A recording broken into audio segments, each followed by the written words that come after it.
الحمد لله وكفى وسلام على عباده الذين اصطفى أما بعد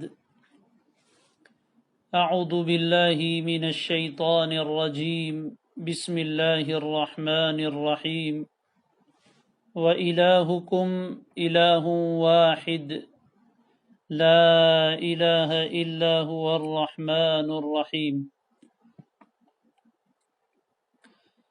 وقال الله تبارك وتعالى ألا لله الدين الخالص وقال الله تبارك وتعالى وما أمروا إلا ليعبدوا الله مخلصين له الدين حنفاء ويقيموا الصلاة ويؤتوا الزكاة وذلك دين القيمة صدق الله العظيم وقال النبي صلى الله عليه وسلم لا تشرك بالله وإن قتلت وقطعت أو كما قال عليه الصلاة والسلام اللهم صل على سيدنا محمد وعلى آل سيدنا محمد وبارك وسلم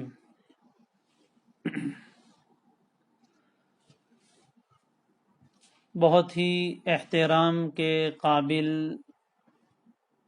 شرکائے درس، اللہ تبارک و تعالی ہم سب کی اس درس میں شرکت کو بے انتہا قبول فرمائے۔ اللہ تبارک و تعالی ہمیں عقائد حقہ، اعمال صالحہ، علوم نافعہ اور اخلاق حسنہ سے مالا مال فرمائے۔ اللہ تبارک و تعالی اپنی رضا والے کام کرنے کی ہم سب کو توفیق عطا فرمائے، دین کی صحیح سمجھ عطا فرمائے۔ سبق شروع ہونے سے پہلے ہم سب اپنی نیتوں کو تازہ کر لیں۔ اس مجلس پر اللہ تبارک و تعالی کی طرف سے کیا فضائل ہمیں ملیں گے، کیا فوائد حاصل ہوں گے، اس کا بھی استحضار رکھیں۔ پہلے دن کا سبق ذرا اپنے ذہن میں دہرا لیں، آداب کی رعایت رکھیں۔ جتنا آداب کی رعایت ہوگی اتنا انشاءاللہ فائدہ زیادہ ہوگا۔ اللہ تبارک و تعالی ہم سب کو اس کی توفیق عطا فرمائے۔ عقائد میں ہمارا بیان چل رہا ہے ایمان باللہ، اللہ پر ایمان، اور اللہ پر ایمان سے متعلق پہلی چیز تھی اللہ کے وجود پر ایمان، اور وجود سے متعلق جو عقائد تھے ان میں سے اکثر کا بیان الحمدللہ ہو چکا ہے۔ دوسرے نمبر پر کل بیان آیا تھا اللہ تعالیٰ کی ربوبیت پر ایمان، اور اس کا معنی ذکر کیا تھا کہ اس بات کا یقین رکھنا اپنے دل میں، اس بات کو مضبوطی سے جما دینا کہ اللہ تعالیٰ ہی پوری کائنات کا خالق، مالک اور مدبر ہے۔ اللہ تعالیٰ ہی پوری کائنات کے ایک ایک ذرے کو وجود عطا کرنے والا، یعنی پیدا کرنے والا، معدوم سے موجود کرنے والا ہے۔ پوری کائنات کا مالک وہی ہے، یعنی پورے تصرف کا حق اسی کو ہے۔ اس کے علاوہ اور کوئی کائنات میں تصرف بالذات نہیں کر سکتا۔ حقیقت میں تصرف کرنے والی ذات، حقیقت میں کائنات میں تغیر و تبدل کرنے والی ذات اللہ کی۔ ہاں، اسباب کے درجے میں انسان اور دوسری مخلوقات استعمال ہوتی ہے، لیکن اصل اس کے پیچھے اللہ تبارک و تعالی کا ارادہ کار فرما ہے۔ اس بات پر ایمان رکھنا۔ نمبر 3، مدبر، یعنی پوری کائنات کو چلانے والا، اس کا انتظام کرنے والا اللہ ہے۔ اور مؤثر بالذات، اللہ کو ماننا، یعنی ہر چیز میں اللہ نے تاثیر رکھی ہے، لیکن اس میں حقیقی تاثیر اللہ تعالیٰ کی ہے۔ جیسے آگ کی تاثیر، یعنی اس کا ایک اثر ہے کہ وہ جلا دیتی ہے، گرم ہے، لیکن اس بات پر ایمان رکھنا کہ یہ آگ اپنی ذات سے جلانے کی طاقت نہیں رکھتی جب تک کہ اللہ تبارک و تعالی اس میں جلانے کی صفت پیدا نہ کرے۔ اگر آگ میں جلانے کی صفت ہوتی تو حضرت ابراہیم کو جلا دیتی، لیکن اللہ کا حکم تھا تو نہیں جلایا۔ ہاں، سنت اللہ یہی ہے کہ عام طور پر جب بھی کوئی آدمی آگ میں ہاتھ ڈالتا ہے تو وہ جلتا ہے، یہ اللہ کی سنت ہے، اللہ نے اس میں تاثیر رکھی ہے۔ دنیا چلانے کے لیے اللہ نے کچھ اصول رکھے ہیں، اگر یہ اصول نہ ہوتے تو ہم بڑے پریشان ہو جاتے کہ آگ کبھی جلاتی اور کبھی نہ جلاتی۔ تو روزانہ باورچی خانے میں، کچن میں کام کرنے والی عورتیں بڑی پریشان ہوتی کہ پتہ نہیں آج ہم چولہا جلائیں گے لیکن کھانا پکے گا کہ نہیں پکے گا معلوم نہیں۔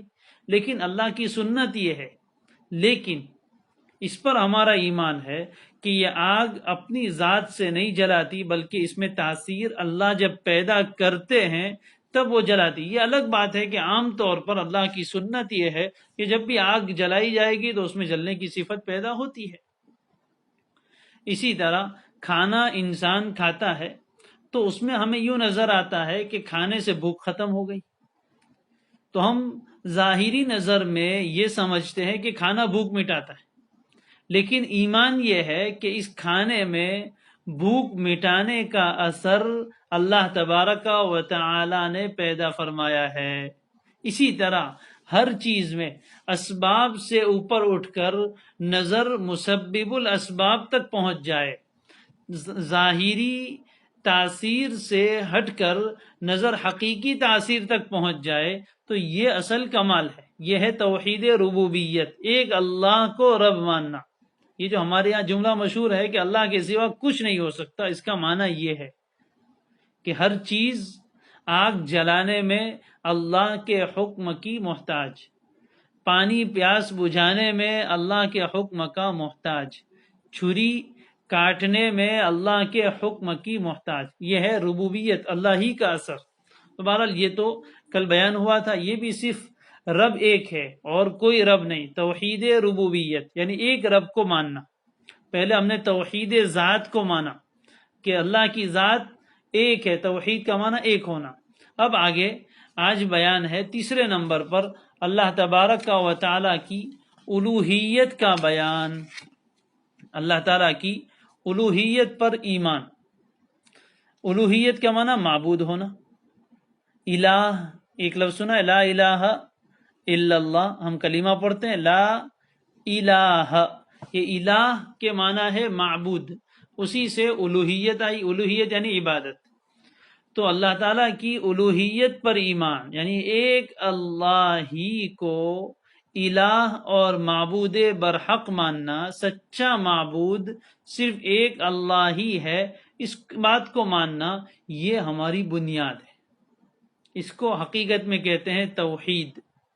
تو اس سلسلے میں ہمارا پہلا عقیدہ یہ ہے کہ اللہ تعالی ہی عبادت کے لائق اور پرستش کے قابل ہے، اس کے سوا کوئی بھی چیز عبادت و بندگی کے لائق نہیں۔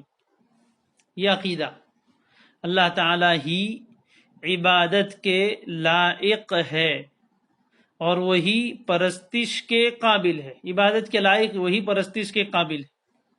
لیکن عقائد میں تکرار ہوتا ہے، یعنی جو عقیدہ ہے اس کو بار بار بولا جاتا ہے، الگ الگ الفاظ میں بولا جاتا ہے، اور جب ایک ہی بات الگ الگ پیرائے میں بار بار کان سے ٹکراتی ہے، دماغ کے ساتھ جاتی ہے دماغ میں، تو وہ پھر راسخ ہو جاتی ہے، رچ بس جاتی ہے۔ اس لیے عقیدہ ہمیں بار بار بولنا ہے، اللہ تعالیٰ ہی عبادت کے لائق اور پرستش کے قابل ہے، اس کے سوا کوئی بھی چیز عبادت و بندگی کے لائق نہیں، اس بات کو ماننا ہے اور عملی طور پر بھی اس کو ثابت کرنا ہے۔ مان تو لیا کہ اللہ کے سوا کوئی عبادت کے لائق نہیں ہے، لیکن پھر بھی دوسروں کی عبادت کر رہا ہے جو نالائق ہے، نالائق یعنی عبادت کے لائق نہیں ہے، ان کی عبادت کر رہا ہے، تو یہ عقیدے کو ماننے والا نہیں ہوا۔ تو یہ اللہ تعالیٰ کی الوہیت پر ایمان یعنی اللہ ہی کو الہ مانے، اللہ ہی کو معبود برحق مانے، اور عبادت کے لائق صرف وہی ایک ذات ہے، اور اس کے سوا کائنات میں کوئی بھی چیز، کوئی بھی انسان، کوئی بھی جنات، کوئی بھی فرشتہ، نہ کوئی نبی، نہ کوئی ولی، نہ کوئی بڑی سے بڑی مخلوق، سورج، چاند، ستارے، پہاڑ، دریا، کوئی جانور، کوئی چیز عبادت کے لائق اور پرستش کے قابل نہیں ہے۔ اس بات کو اپنے دل میں بٹھانا اور اللہ کے سوا کسی کی عبادت نہ کرنا، صرف اور صرف اللہ ہی کی عبادت کرنا، یہ ہمارا عقیدہ ہے۔ اور دوسرا عقیدہ اسی کے ساتھ لگا ہوا ہے کہ ہر طرح کی قلبی یعنی دل کی، ہر طرح کی قلبی، زبانی، بدنی اور مالی، چار، ہر طرح کی قلبی، نمبر 2 زبانی، نمبر 3 بدنی، اور نمبر 4 مالی عبادت صرف اور صرف اللہ ہی کے لیے خاص ہے۔ ہر طرح کی قلبی، زبانی، بدنی اور مالی عبادت صرف اور صرف اللہ ہی کے لیے خاص ہے۔ ان چاروں میں سے کسی بھی طرح کی کوئی عبادت اللہ کے علاوہ کے لیے نہیں کی جا سکتی۔ یہ دو عقیدے یاد ہمیں کر لینے اچھی طرح، کہ عبادت کے لائق، پرستش کے قابل صرف اور صرف اللہ تعالیٰ کی ذات۔ یہی معنی ہے لا الہ الا اللہ، اللہ کے سوا کوئی معبود نہیں۔ وَإِلَٰهُكُمْ إِلَٰهٌ وَاحِدٌ، تمہارا معبود ایک ہی معبود ہے، لا الہ الا ہو، اس کے سوا کوئی عبادت کے لائق نہیں۔ لا الہ الا ہو الرحمن الرحیم، وہ بڑا مہربان ہے، سب پر رحم کرتا ہے۔ دوسری جگہ اللہ تبارک و تعالی فرماتے اللہ لا الہ الا ہو، اللہ وہ ہے جس کے سوا کوئی معبود نہیں، لا الہ۔ اسی لیے یہ توحید ہے اور یہ ہماری بنیاد ہے، یہی کلمہ اسلام ہے، یہی کلمہ توحید ہے، یہی کلمہ طیبہ ہے۔ اسی سے لوگ اسلام میں داخل ہو سکتے ہیں۔ جب تک کوئی آدمی یہ کلمہ نہ پڑھے وہاں تک وہ اسلام میں داخل نہیں ہو سکتا۔ تو اسلام میں داخل ہونے کی پہلی شرط کلمہ طیبہ لا الہ الا اللہ۔ جنت میں داخل ہونے کی پہلی شرط لا الہ الا اللہ۔ جہنم سے نجات پانے کی پہلی شرط لا الہ الا اللہ۔ یہ لا الہ الا اللہ کا معنی عبادت کے لائق، پرستش کے قابل کوئی نہیں ہے، اس بات کو ماننا بھی ہے اور عملی طور پر اس کا ثبوت بھی دینا ہے کہ کسی طرح کی کوئی عبادت، اس میں چار چیز آ گئی، قلبی، بدنی، زبانی اور مالی، کسی طرح کی کوئی عبادت اللہ کے علاوہ کے لیے نہ کی جائے۔ ایاک نعبد، ایاک نعبد، ہر نماز میں سورہ فاتحہ میں یہ آیت ہم پڑھتے ہیں، ایاک نعبد، ہم آپ کی ہی عبادت کرتے اور کسی کی نہیں۔ عبادت صرف آپ ہی کے لیے مخصوص ہے، یہ ہم بار بار اقرار کرتے ہیں، ایاک نعبد الا للہ الدین الخالص۔ سنو، توجہ کیجئے، للہ، اللہ ہی کے لیے، الدین الخالص، پورا دین اللہ ہی کے لیے خالص ہے اور کسی کا اس میں کوئی حق نہیں ہے، عبادت صرف اللہ ہی کا حق۔ اسی لیے نبی اکرم صلی اللہ علیہ وآلہ وسلم نے حضرت معاذ ابن جبل رضی اللہ تعالی عنہ سے ایک مرتبہ دریافت کیا، یا معاذ اتدری، اے معاذ کیا تمہیں معلوم ہے کہ بندوں کے اوپر اللہ کا کیا حق ہے؟ حضرت معاذ ابن جبل رضی اللہ تعالیٰ عنہ نے وہی مشہور بات کہی، اللہ ورسولہ اعلم، کہ اللہ اور اس کے رسول ہی زیادہ جانتے ہیں۔ تب آپ نے ارشاد فرمایا کہ اللہ کا حق بندوں کے اوپر یہ ہے کہ وہ صرف اسی کی عبادت کرے اور اس کے ساتھ کسی کو عبادت میں شریک نہ کرے۔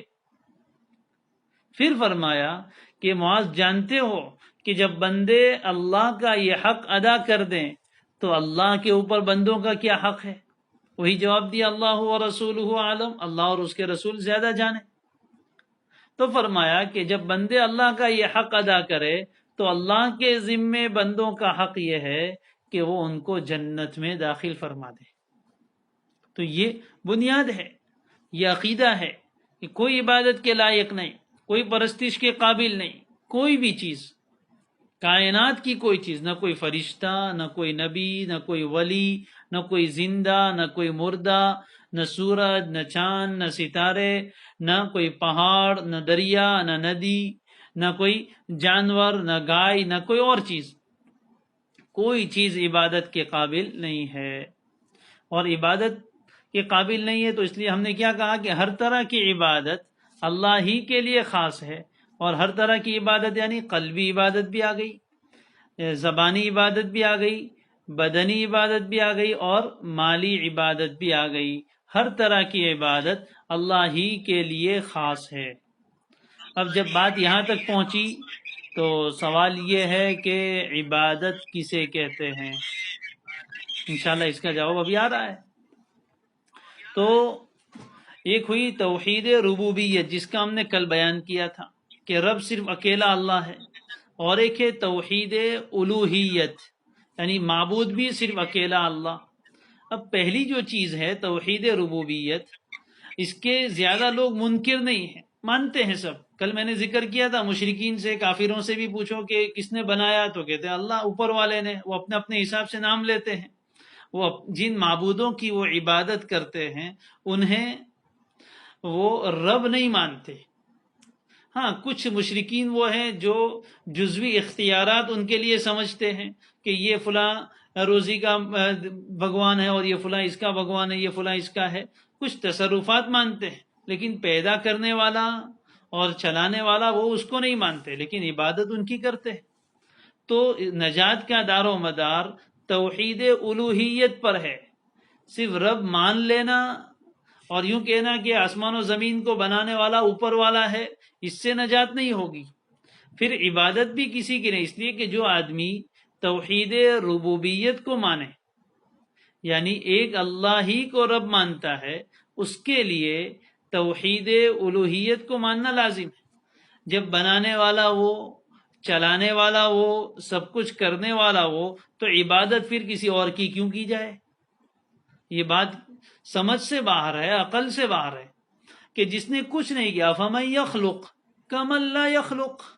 ایک طرف تو وہ اللہ ہے جو اس پوری کائنات کا سرجنہار ہے، پوری کائنات کا خالق ہے، مالک ہے، اور دوسری طرف وہ ہیں جن کی عبادت کی جا رہی ہے، یہ معبودان باطلہ، یہ جتنی مورتیاں اور جن جن چیزوں کی دنیا میں عبادت کی جاتی ہے انہوں نے کچھ بھی نہیں بنایا۔ تو ایک طرف بنانے والا اور دوسری طرف کچھ نہ بنانے والا، یہ دونوں برابر ہو کیسے سکتے؟ ہرگز نہیں ہو سکتے۔ افلا تعقلون، کچھ تو عقل سے کام لو۔ ظاہر ہے کہ دونوں برابر نہیں ہو سکتے۔ تو جب اللہ کو رب مانا تو پھر معبود بھی صرف اسی کو ماننا ہوگا۔ جب پیدا کرنے میں کسی کی شرکت، بھاگیداری نہیں ہے، کسی کی پارٹنرشپ نہیں ہے، تو پھر عبادت کے حقدار ہونے میں کوئی کیسے اس کا شریک اور بھاگیدار ہو سکتا ہے؟ اس کا کوئی ساجی ہو سکتا ہے؟ کوئی نہیں ہو سکتا۔ اس لیے توحید ربوبیت پر ایمان اسی وقت معتبر ہوگا جب اللہ ہی کو معبود بھی مانے، توحید الوہیت بھی اس کے ساتھ آ جائے، تبھی جا کر نجات ہو سکتی ہے۔ دونوں ایک دوسرے کے لیے لازم ہے۔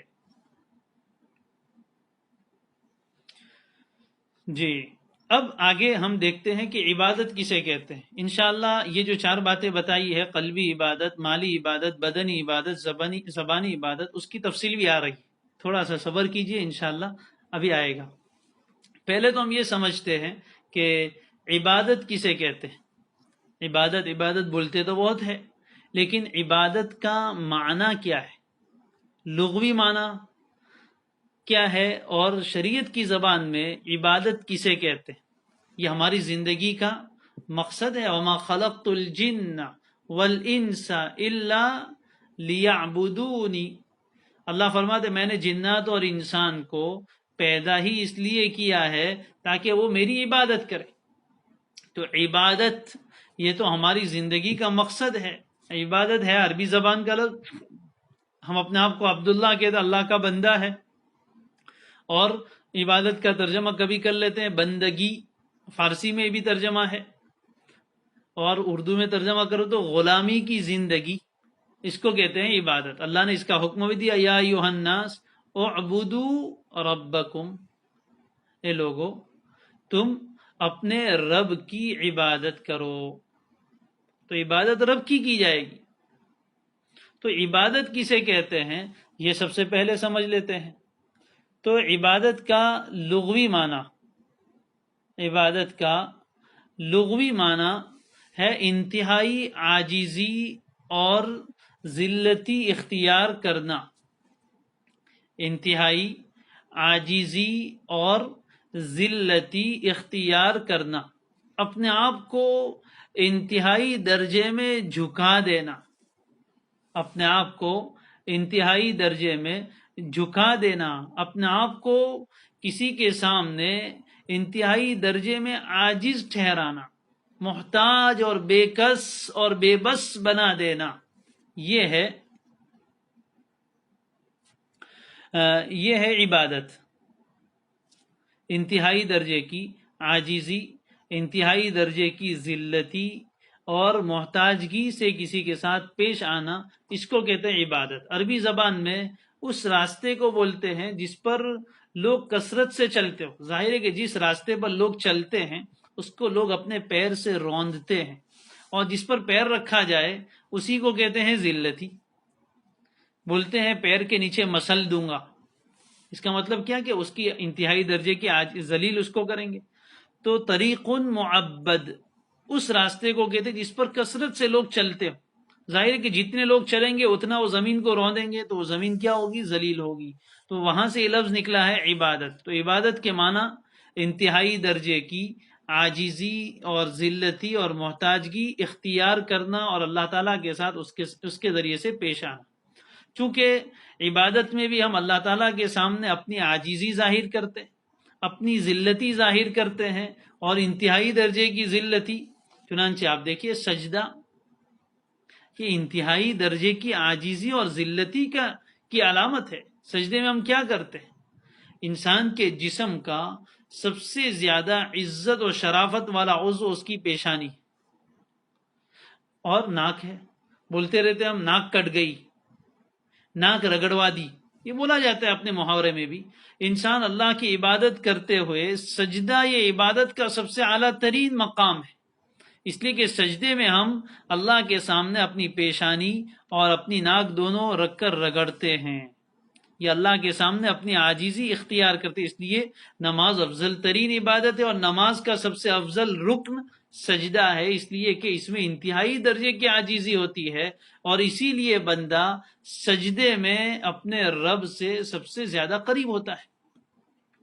بہرحال تو عبادت کا یہ لغوی معنی انتہائی عاجزی اور ذلتی اختیار کرنا، اور عاجزی اور ذلتی سے اللہ کے ساتھ پیش آنا، یعنی اپنے آپ کو عاجز اور ذلیل ٹھہرانا. یہ تو لغت میں معنی ہوا. شریعت کی زبان میں عبادت کسے کہتے ہیں؟ شریعت کی زبان میں عبادت کی دو تعریف ہے.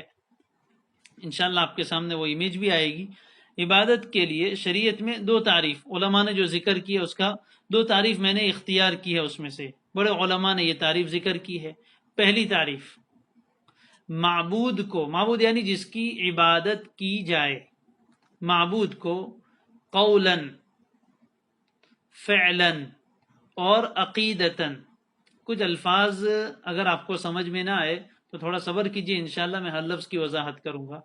بہت سی مرتبہ ایسا ہوتا ہے کہ کوئی لفظ میرے نزدیک بہت آسان ہوتا ہے، جیسا بھی ایک لفظ آیا تھا پرستش، تو کوئی پوچھ رہا ہے کہ پرستش کا معنی کیا، تو میں اس کو آسان سمجھ رہا تھا اس لیے اس کی وضاحت نہیں کی.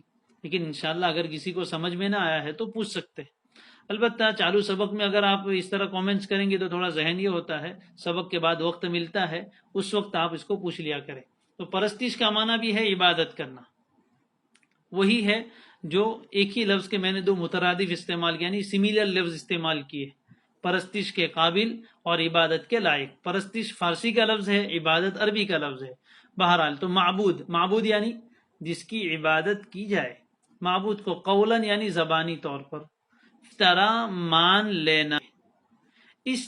مان لینا کہ معبود کو عابد یعنی عبادت کرنے والے کی ذات پر اور اس کے اعمال پر غیبی طور پر مکمل تسلط اور غلبہ حاصل ہے۔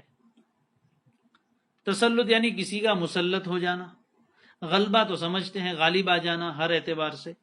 تو معبود کو کیا مان لینا؟ قولاً یعنی زبان سے بھی مانے، عمل سے بھی مانے، اور عقیدتاً یعنی دل سے بھی یہ مان لے کہ میرا جو معبود ہے نا، ہمارا اللہ، ہماری عابد یعنی ہم عبادت کرنے والے، ہماری ذات پر بھی اور ہمارے اعمال یعنی ہمارے تمام کاموں پر بھی اس کو غیبی طور پر، یعنی ایک تو ہے ظاہری اسباب اور ایک ہے اسباب کے بغیر غیبی طور پر مکمل اس کو ہماری ذات پر بھی تسلط حاصل ہے اور غلبہ حاصل ہے کہ وہ ہماری ذات کے ساتھ جو کرنا چاہے کرے، زندہ رکھنا چاہے تو زندہ رکھے، مارنا چاہے تو مار دے، وہ ہمیں عزت دینا چاہے تو عزت دے، ذلیل کرنا چاہے تو ذلیل کرے۔ ہم جو کچھ اعمال کر رہے ہیں، میں بھی بول رہا ہوں یہ ایک عمل ہے، آپ سن رہے ہیں یہ ایک عمل ہے، اس پر بھی اللہ تعالیٰ کو مکمل غلبہ حاصل ہے، یعنی وہ چاہتا ہے تو ہم بولتے ہیں، اس کی چاہت کے بغیر میں بول نہیں سکتا، آپ سن نہیں سکتے۔ اسی طرح ہر عمل پر تو ایک تعریف تو یہ کی گئی ہے کہ معبود کو اپنی زبان سے بھی، اپنے عمل سے بھی اور دل سے، عقیدتاً یعنی دل سے اس طرح مان لینا کہ اس معبود کو عبادت کرنے والے کی ذات اور اعمال پر غیبی طور پر، اندیکھی طور پر مکمل تسلط اور غلبہ حاصل ہے۔ یہ پہلی تعریف ہوئی۔ اور دوسری تعریف کی ہے، یہ دونوں تعریف سمجھیں گے تو انشاءاللہ عبادت کا معنی اچھی طرح کھل کر سامنے آ جائے گا۔ دوسری تعریف یہ ہے، بندے کا کسی کی تعظیم اس اعتقاد کے ساتھ کرنا، بندے کا، ہم سب بندے ہیں، کسی کی مطلب جس کو معبود سمجھ رہا ہے، بندے کا کسی کی تعظیم مطلب عظمت کرنا، کسی کو بڑا سمجھنا، کسی کو عزت دینا، تعظیم، بندے کا کسی کی تعظیم اس اعتقاد کے ساتھ کرنا، اعتقاد یعنی یہ مانتے ہوئے، یہ عقیدہ رکھتے ہوئے، یہ مانتے ہوئے کسی کی تعظیم کرنا کہ اس غیر کو، یعنی جس کی وہ تعظیم کر رہا ہے، اس کو مجھ پر یعنی تعظیم کرنے والے پر غیبی تسلط اور غلبہ حاصل ہے۔ اوپر کی تعریف میں بھی تھا، بندہ کسی کی تعظیم کرے، کسی کو بڑا مانے، کسی کی عظمت کا اقرار کرے، یہ مان کر کہ میں جس کی عظمت اور تعظیم کر رہا ہوں اس کو غیبی طور پر میرے اوپر پورا تسلط اور غلبہ حاصل ہے، وہ میرا سب کچھ کر سکتا ہے، وہ میرے نفع نقصان کا مالک ہے، چاہے وہ تعظیم دل سے ہو یا بدن سے ہو یا زبان سے ہو یا مال سے ہو۔ وہی چار باتیں آ گئی جو اوپر تھی۔ بندے کا کسی کی تعظیم اس اعتقاد کے ساتھ کرنا، یعنی یہ مان کر کرنا کہ اس کو مجھ پر غیبی طور پر تسلط اور غلبہ حاصل ہے، اور اس کی تعظیم کرے، چاہے دل سے کرے، چاہے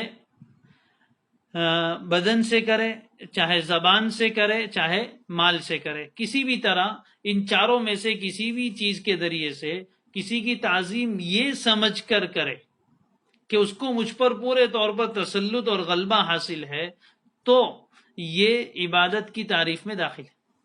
مثال کے طور پر اب اس کی ذرا وضاحت کرتے ہیں۔ ہم اللہ تعالیٰ کی تعظیم کرتے ہیں سب الحمدللہ، تو ہمارا اللہ کی تعظیم کرنا کس اعتقاد کے ساتھ؟ ہمارا عقیدہ کیا ہے کہ اللہ تعالیٰ کو ہمارے اوپر پورا تسلط اور غلبہ حاصل ہے، یعنی وہ جو چاہے ہمارے ساتھ کر سکتا ہے، بغیر دیکھے، بغیر اسباب کے، وہ جو چاہے کر سکتا ہے۔ یہ ہمارا عقیدہ ہے، یہ مان کر ہم اس کی تعظیم کرتے ہیں۔ کبھی تو دل سے کرتے ہیں کہ دل سے اللہ کو بڑا مانتے ہیں، اسی سے امید لگاتے ہیں، اسی کا خوف اپنے دل میں رکھتے ہیں۔ کبھی زبان سے اللہ کی تعریف کرتے ہیں، کلمہ طیبہ لا الہ الا اللہ پڑھتے ہیں، سبحان اللہ، الحمدللہ، اللہ اکبر، اللہ کی بڑائی بیان کرتے ہیں، اس کی تعظیم کے جملے یہ سب، لا حول ولا قوت الا باللہ، یہ تیسرا کلمہ ہم پڑھتے ہیں، پہلا دوسرا کلمہ پڑھتے ہیں، یہ اسی طرح سورہ فاتحہ پڑھ کے اللہ کی تعریف کرتے ہیں، مختلف انداز میں ہم اپنی زبان سے، چاہے عربی میں ہو کسی اور زبان میں ہو، اللہ تعالیٰ کی تعظیم کرتے ہیں۔ تو یہ کیا ہوا؟ عبادت۔ اس لیے ہم ذکر کرتے ہیں، یہ عبادت ہے، اس لیے کہ ذکر میں اللہ کی تعظیم ہے۔ اور تعظیم ہم کس عقیدے کے ساتھ کرتے ہیں؟ کہ اللہ کو ہمارے اوپر پورے طور پر تسلط اور غلبہ حاصل ہے۔ اسی طرح کبھی بدنی طور پر عبادت ہوتی ہے، بدنی طور پر تعظیم ہوتی ہے، جیسے ہم نماز پڑھتے ہیں تو نماز میں پورا جسم استعمال ہوتا ہے، اپنے جسم کو اس کے سامنے جھکاتے، یہ بھی تعظیم کا ایک طریقہ ہے۔ اور اسی طرح کبھی مال کے ذریعے سے ہوتا ہے کہ اللہ کے نام پر مال بھی، کبھی روپیے پیسے دیتے ہیں جیسے زکوٰۃ میں دیتے ہیں، صدقات و خیرات میں دیتے ہیں، اور کبھی ہم اپنا مال مثال کے طور پر پیسے سے جانور خرید کر لے آئے، بکرا وغیرہ، اور اس کو اللہ کے نام پر ذبح کیا، تو یہ بھی اللہ کے نام پر ذبح کرنا، یہ مال کے ذریعے سے اللہ کی تعظیم ہے۔ تو یہ تعظیم کا کوئی بھی طریقہ ہو، چاہے دل سے ہو، زبان سے ہو، جسم سے ہو یا مال سے ہو، لیکن یہ سمجھ کر تعظیم کی جائے کہ اس کو مجھ پر پورے طور پر غیبی تسلط حاصل ہے، تو اس کا نام ہے عبادت، اور یہ صرف اللہ ہی کے لیے مخصوص ہے۔ باقی انسان کسی دوسرے کو مال دے، ہدیے میں دے، اور اس کی عظمت بھی کرتا ہے، لیکن اس کو اپنے اوپر غیبی تسلط اس کا نہیں سمجھتا ہے، تو عظمت بھی ہے، مال بھی دیا، لیکن یہ عبادت نہیں کہی جائے گی۔ ہم کسی کی تعریف کریں، کسی انسان کی، اب تعریف بھی کر رہے ہیں، تعظیم بھی کر رہے ہیں، تو لیکن ہم یہ عقیدہ نہیں رکھتے کہ جس کی ہم تعظیم کر رہے ہیں اس کو ہمارے اوپر غیبی تسلط حاصل ہے، وہ ہمارے نفع نقصان کا مالک ہے، وہ ہمارے بارے میں سب کچھ کر سکتا ہے۔ یہ عقیدت، یہ عقیدہ، یہ مانیتا، یہ سوچ ہماری نہیں ہے، تو یہ عبادت میں داخل نہیں ہوگا۔ اگر یہ سوچ کے ساتھ کسی اور کے ساتھ یہ کیا جائے تو یہ شرک میں داخل ہو جائے گا، یہ عبادت میں اللہ کے علاوہ کسی اور کو شریک کیا۔ جیسے مشرکین، ابھی انشاءاللہ مثالیں آگے آئے گی، جیسے مشرکین جن کی عبادت کرتے ہیں، ان کے بارے میں یہ عقیدہ رکھتے ہیں کہ یہ بھگوان کو ہم یہ چڑھاوا چڑھائیں گے اور اس کی بڑائی بیان کریں گے اور اس کے نام کا جاپ کریں گے تو وہ ہمارا یہ کر دے گا، یہ ہمارا یہ کر دے گا، یعنی نفع نقصان کا مالک سمجھ کر اس کی زبان سے تعظیم کرتے ہیں یا اس کے نام پر چڑھاوے چڑھاتے ہیں، تو یہ سب چیزیں کس میں داخل ہو جائے گی؟ شرک میں۔ اگر یہ عقیدہ نہیں ہے، اس کے علاوہ کسی کی تعظیم کی جائے، کوئی تعظیم کے قابل انسان ہے اور اس کی تعظیم کی جائے، کوئی بڑا عالم ہے، کوئی بڑا اللہ کا نیک بندہ ہے، اس کی عظمت دلوں میں ہوتی ہے تو اس کی وجہ سے، لیکن اس کے بارے میں یہ عقیدہ نہیں ہے کہ یہ اللہ کا نیک بندہ ہے، یہ بغیر اسباب کے ہمارے ساتھ کچھ بھی کر دے گا اور یہ ہمیں نفع پہنچا دے گا، یہ ہمیں روزی دے دے گا، یہ اولاد دے دے گا، ایسا عقیدہ نہیں ہے، تو اس صورت میں وہ شرک میں داخل نہیں ہوتا ہے۔ بہرحال تو عبادت کی لغوی تعریف ہم نے سمجھی کہ انتہائی عاجزی اور ذلتی اختیار کرنا، اور یہ اللہ ہی کا خاصہ ہے۔ اور شریعت کی زبان میں کیا کہتے ہیں کہ معبود کو، یعنی جس کی ہم عبادت کر رہے ہیں، اس کو اپنی زبان سے، اپنے عمل سے اور دل سے اس طرح مان لینا کہ اس کو ہماری ذات پر غیبی طور پر مکمل تسلط اور غلبہ حاصل ہے۔ اور دوسری تعریف بھی کی تھی کہ کسی کی تعظیم، یعنی اللہ کی تعظیم، اس اعتقاد کے ساتھ کرنا کہ اس کو ہمارے اوپر غیبی طور پر پورا تسلط اور غلبہ حاصل ہے۔ یہ تعظیم دل سے بھی ہوگی تب بھی عبادت کہی جائے گی، بدن سے ہے تب بھی عبادت کہی جائے گی، زبان سے ہے تب بھی عبادت کہی جائے گی، اور مال سے ہے تب بھی عبادت کہی جائے گی۔ تو یہ تو عبادت ہوئی۔ اللہ تعالیٰ کی الوہیت پر ایمان لانا، یعنی اللہ ہی کو عبادت کے قابل سمجھنا، اور عبادت کا معنی انشاءاللہ سمجھ میں آ گیا ہوگا۔ اب آگے رہی بات ہے کہ عبادت میں شرک کس طرح ہوتا ہے۔ عبادت میں شرک چیز ضد سے سمجھ میں آتی ہے۔ رات کو سمجھنا ہو تو دن دیکھا ہو تو رات سمجھ میں آئے گی، اور دن کو سمجھنا ہو تو رات کا اندھیرا دیکھا ہو تو اجالا سمجھ میں آئے گا۔ اسی طرح توحید کو سمجھنے کے لیے شرک جو اس کا اپوزٹ ہے، اس کا ویرودھی ہے، اس کو سمجھیں گے تو توحید کو سمجھنا انشاءاللہ آسان ہو جائے گا۔ تو عبادت میں شرک کس طرح ہوتا ہے؟ تو علماء فرماتے ہیں کہ عبادت میں شرک کی 4 صورتیں ہیں. عبادت میں شرک کی 4 صورتیں. وہ جو سوال کر رہے تھے اس کا جواب انشاءاللہ آئے گا ابھی. عبادت میں شرک کی 4 صورتیں. نمبر 1، مالی عبادت میں شرک. مالی عبادت میں شرک کرنا، جیسے نظر مانتے، منت جس کو بولتے ہیں، منت ماننا. تو منت ماننا، نظر ماننا، یہ ایک عبادت ہے. نظر ماننا اور نظر لگتی ہے، وہ نظر نہیں، نون زال اور را، نظر، اسی کے معنی ہے منت. منت کہتے ہیں آدمی نے کسی کام کے بارے میں یہ کہا، یا بغیر ایسے ہی کہا کہ میں اللہ کے لیے میرے اوپر یہ لازم ہے کہ میں ایک حج کروں گا، مثال کے طور پر کسی آدمی نے یہ مانا تو یہ ہوئی حج کی منت مانی. کسی آدمی نے شرطیہ منت مانی کہ اگر اللہ تعالیٰ مجھے اولاد دے تو میں 1,00,000 روپے اللہ کے راستے میں خرچ کروں گا، تو یہ منت ہوئی. تو اس میں بھی اس کی تعظیم کی جاتی ہے. تو نظر اور منت ماننا یہ صرف اللہ ہی کے نام پر ہونا چاہیے. اللہ کے علاوہ کسی کے نام کی منت مانی تو یہ عبادت میں شرک ہو گیا. کون سی عبادت میں؟ مالی عبادت میں شرک ہوا. اس لیے کہ اپنا مال منت مانی، اس نے 1,00,000 روپے خرچ کرنے کی، تو 1,00,000 روپے مال ہے. یا کسی نے منت مانی کہ اگر میرا یہ کام ہو گیا تو 2 بکرے ذبح کروں گا، تو یہ بکرے ذبح کرنا یہ مال ہے جس کو قربان کیا جا رہا ہے، تو یہ عبادت ہے. یہ صرف اللہ ہی کا حق ہے. لیکن اب اس میں اللہ کے علاوہ کسی اور کا نام رکھ لیا کہ اگر میرا یہ کام ہو گیا تو فلاں بزرگ کے نام پر 2 بکرے ذبح کروں گا. نعوذ باللہ. بزرگ کے نام پر ذبح کر سکتے ہیں نہ کہ نہیں کر سکتے، نہ کسی بزرگ کے نام پر ذبح کر سکتے ہیں، نہ کسی ولی کے نام پر ذبح کر سکتے ہیں. صرف بسم اللہ کے نام پر ذبح کیا جائے گا، اور کسی کے نام پر جانور ذبح کرنا جائز نہیں. اگر اس طرح کی مالی عبادت میں اللہ کے علاوہ کسی اور کو مقصود بنایا جائے تو یہ مالی عبادت میں شرک ہو جائے گا. دوسری صورت ہے بدنی عبادت میں شرک. بدنی عبادت جیسے رکوع سجدہ کرنا ہے، کسی کے سامنے اپنا آپ کو جھکانا ہے، تو یہ بدن کے ذریعے سے عبادت ہوتی ہے. روزہ رکھنا ہے تو روزہ بھی بدنی عبادت ہے، نماز بھی بدنی عبادت ہے. تو بدنی عبادت بھی صرف اللہ ہی کے لیے مخصوص ہے. کسی اور کے لیے اپنے آپ کو سجدے میں جھکانا یا رکوع کرنا یا اس طرح جھکنا تعظیماً، تو یہ اگر یہ عقیدہ ہے کہ اس کو مجھ پر تسلط بھی حاصل ہے تب تو شرک ہو جائے گا. اور یہ عقیدہ نہیں ہے، ایسے ہی جھک رہا ہے، تب بھی حرام ہے، گناہ کا کام ہے. ہماری شریعت نے شرک کے سارے دروازے بند کر دیے. سجدہ تعظیمی یعنی کسی انسان کی تعظیم کے لیے سجدہ کرنا یہ پہلی شریعتوں میں جائز تھا. قرآن مجید میں ہے، حضرت یوسف علیہ السلام کے سامنے ان کے بھائیوں نے اور والدین نے سجدہ کیا، وَخَرُّوا لَهُ سُجَّدًا، قرآن میں ہے. تو ان شریعتوں میں تعظیم کے طور پر، عبادت کے طور پر نہیں، تعظیم کے طور پر سجدہ کیا جائے تو اس کی اجازت تھی. حضرت آدم کے سامنے فرشتوں نے سجدہ کیا اللہ کے حکم سے، وہ تعظیمی سجدہ، تو اس کی اجازت ہے. لیکن ہماری شریعت مطہرہ میں، محمد الرسول اللہ صلی اللہ علیہ وسلم کی شریعت میں کسی کے سامنے تعظیمی سجدہ کرنا بھی جائز نہیں. چنانچہ کسی صحابی نے اللہ کے نبی کے سامنے سجدہ نہیں کیا، نہیں کر سکتے. نہ ماں باپ کے سامنے سجدہ کر سکتے ہیں.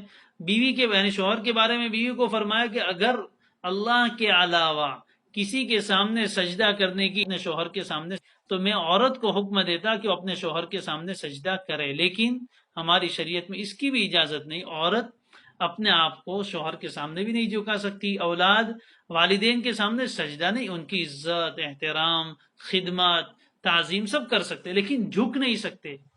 یہ صرف اللہ ہی کا خاصہ ہے، اس لیے کہ ہے. اور عبادت صرف ذلتی یہ عبادت ہے، اور عبادت صرف اللہ کے لیے کی جائے گی. بہرحال تو یہ دوسری چیز ہوئی بدنی عبادت میں، جیسے رکوع سجدہ ہے، اس طرح کی بدنی عبادت ہے، وہ بھی صرف اللہ کے لیے کی جائے گی، اللہ کے علاوہ کسی اور کے لیے نہیں کر سکتے. تیسری چیز زبانی عبادت میں شرک، جیسے مدد کے لیے پکارنا، نہیں دعا کرنا.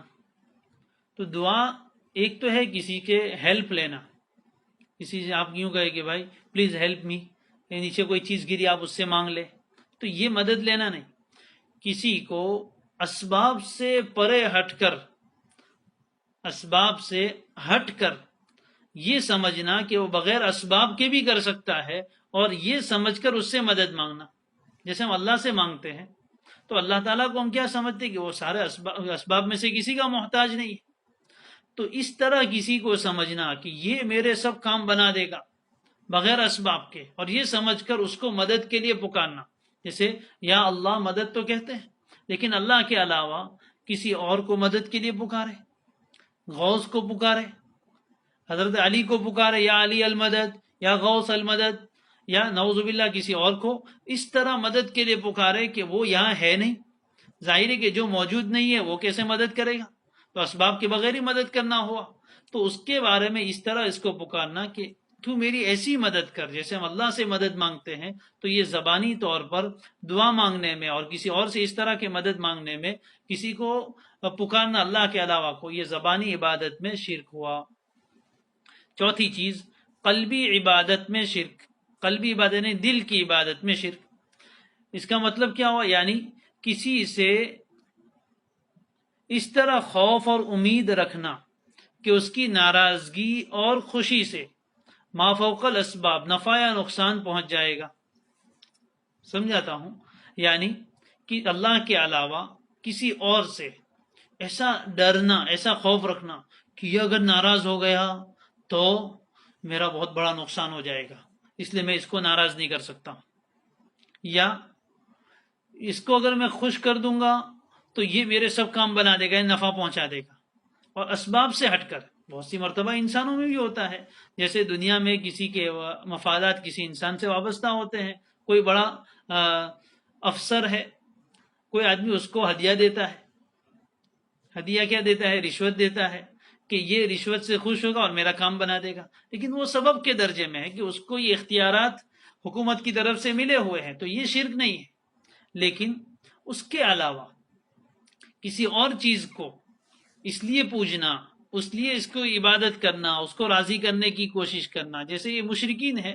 آپ دیکھیے ان میں سے ان کے جو معبود ہیں وہ دو طرح کے.